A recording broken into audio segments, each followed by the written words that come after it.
I'm gonna show you the real reason your best remote people are coasting, and it's not because they're lazy. It's because you created an environment that lacks ownership, leadership, and no career growth path for your top A players. And if you don't fix this now, more people are gonna start checking out mentally and then physically and find another company that will take them. Stick with me because I'm gonna break down these three things. 1, how to prevent emotional checkouts before it happens. 2, how to reignite performance when this does happen to you. And 3, build a real leadership team and systems that keeps your A players engaged, challenged, and growing. And look, I've hired over 2,000 people for hundreds of different companies and 50 plus for my own company. And when I first started and people were coasting inside of my company, I thought it was because they didn't care or they were lazy. But here's what I learned. When people don't see a clear growth map, when people don't value the leadership in place, and when people don't know what leveling up looks like inside of the company,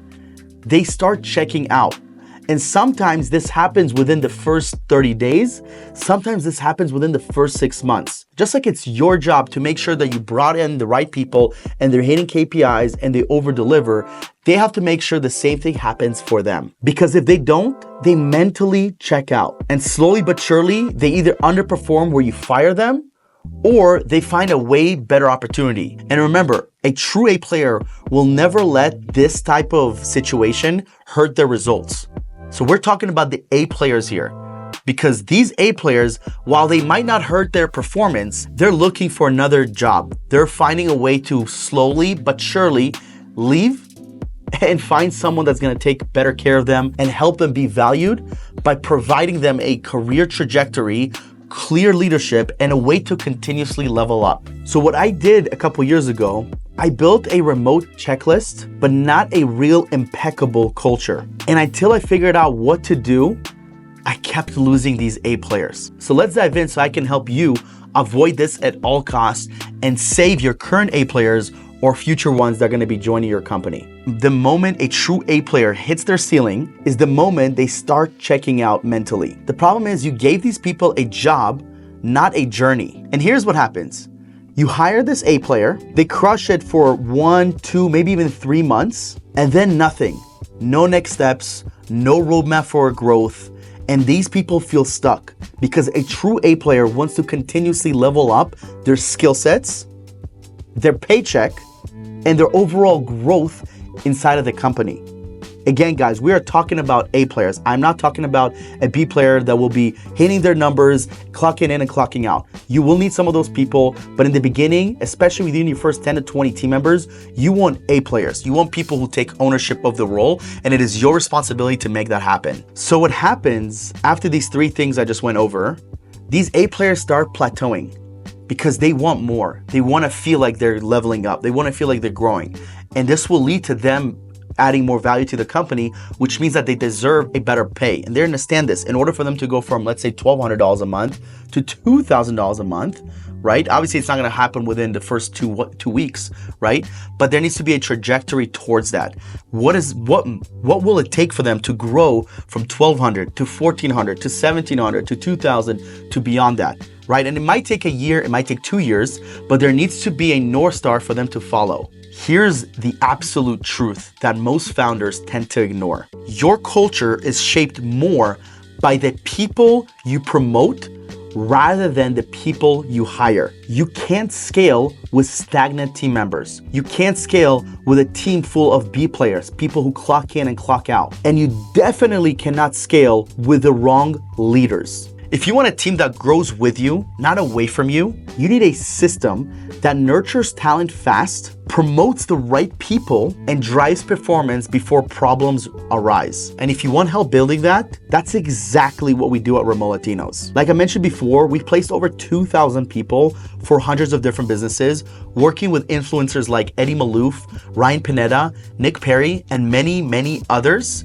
And on a regular basis, we are finding the world's best talent here in Latin America, or really all over the world. We also hire in Egypt, South Africa, and many other countries. So if you're looking for an appointment setter or a closer or a client success manager or even a video editor, head over to remotelatinos.com, schedule a call with our team, and let us help you find your next A player. So let's dive in how you prevent a lot of these red flags that I mentioned earlier. Number one, you want to build a clear growth path and trajectory for every single role and department within your company.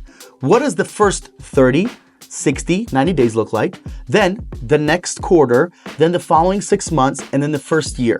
What does that look like? I would focus at first within the first year before doing a 3 to 5 year plan. Because if you do not know even how to build a 1 year plan, you're gonna struggle building a 2, 3, 4 year plan. If you're wondering how to build this, is you can create a very powerful prompt using ChatGPT or Google Gemini by following this prompt. I want to create a clear growth trajectory for X role within my company. My company is X. We do XYZ. We've been doing this for XYZ. And currently, I need this role to do XYZ. In the future, I want this role to do XYZ. However, I don't want it to do LYP.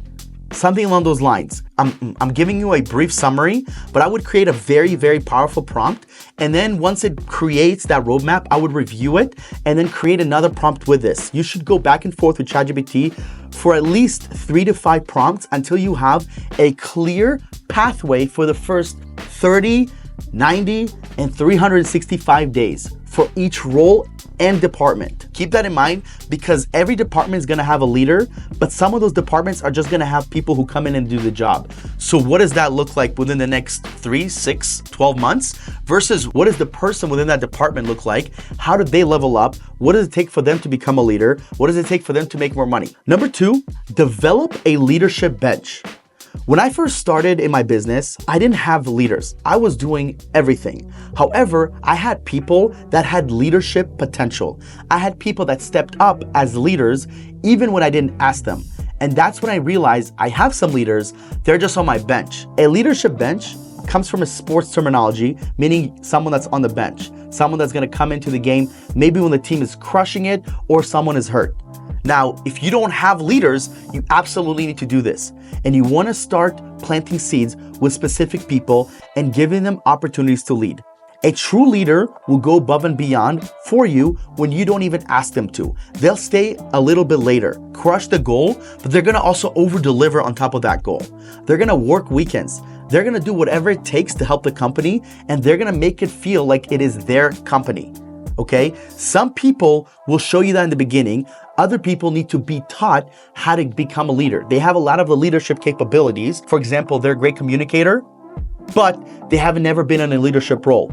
So this is when you either start learning how to teach them to become a leader, because a true leader builds other leaders, and you start giving them leadership tasks.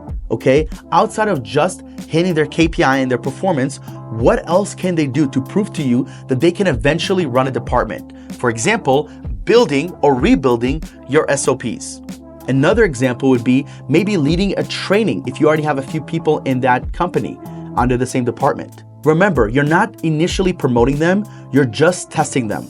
Just like if I'm an NFL team, I have 53 people on the roster, but only 24 of them are actually gonna touch the field. Sorry, only 22 of them are gonna touch the field. I need to have a lot of bench players, because if someone gets hurt and I give the opportunity for the bench player, but that bench player sucks, well, I better be prepared, right? So if you give this person a chance and they're not a good leader, that's okay, because ultimately they failed the leadership test. Don't promote the wrong people. Like I mentioned, that is going to be the face of your problems if you promote the wrong people. Everything comes and goes as leadership comes and goes. Number 3, create real-time performance visibility.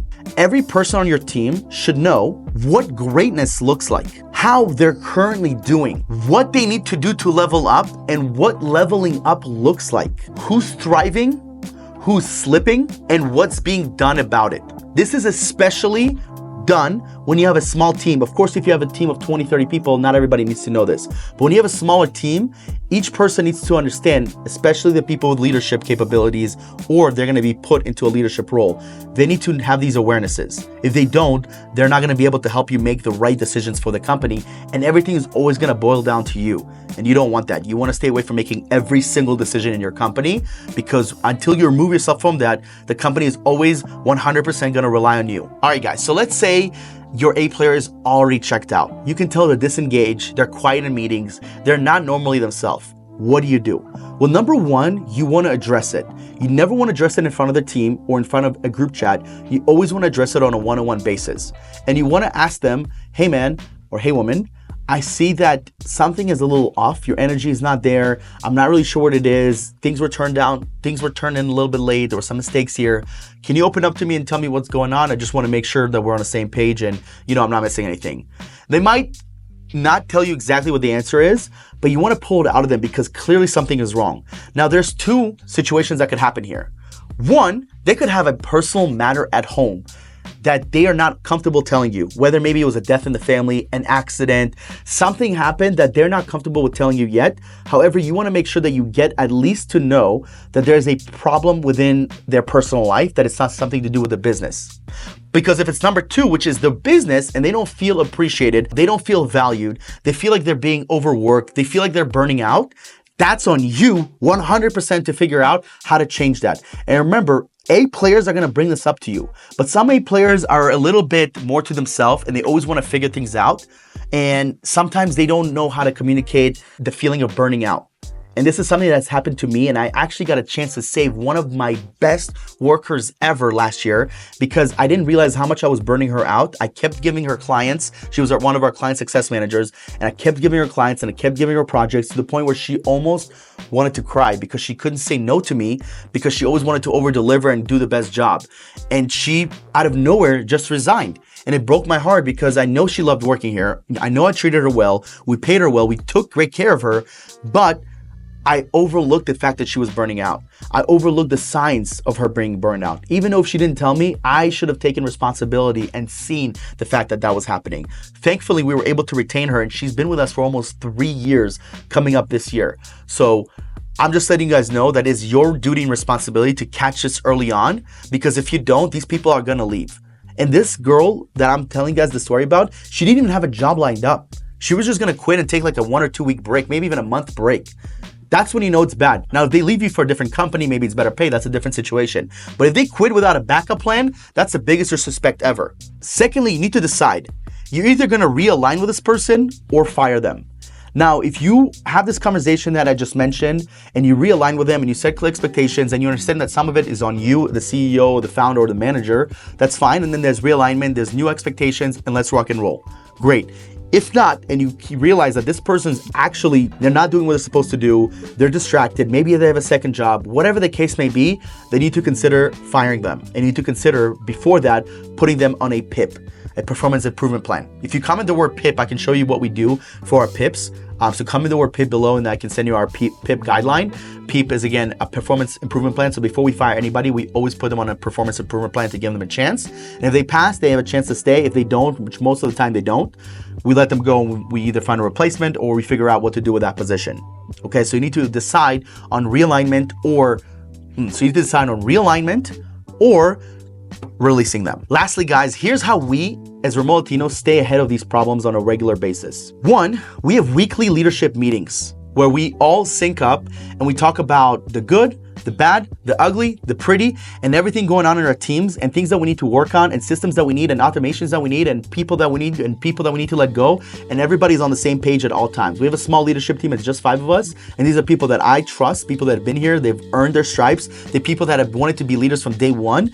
And they're people that have proven to me that they can become leaders because I give them leadership tasks. I don't give them the normal tasks for their job. I also give them leadership tasks like I just mentioned. Number 2, we have monthly check-in one-on-ones with every single team member.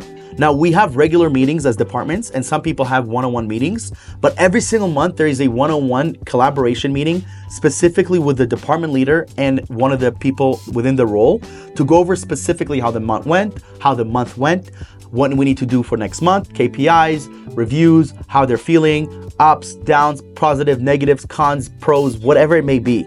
okay? With this, we also have regular reporting, end of day, end of week, and end of month reporting. So if at any time we see someone lacking on this, slacking on this, or overall just not doing it, we call them out. If they do it and it's just not done the way we want it, we call it out every single time. And lastly, we avoid this by our recruiting process. We have the growth trajectories. We have the proper onboarding. We have the roadmap in place. So we avoid this because we onboard people that we know that want to be here. We onboard people that understand what the future here looks like, how they can go from where they are now to where they want to be, how they can go from where they're getting paid right now to where they want to get paid. We are overly prepared within every single department because if we're not, we do not hire for that role because we know it's going to cause chaos. So guys, thank you so much for watching the video. If you want to learn a little bit more about what it's like to hire appointment setters, I made a video on my channel. You can check that out. And again, I appreciate you watching. Like, comment, subscribe, and I'll see you in the next video. Os.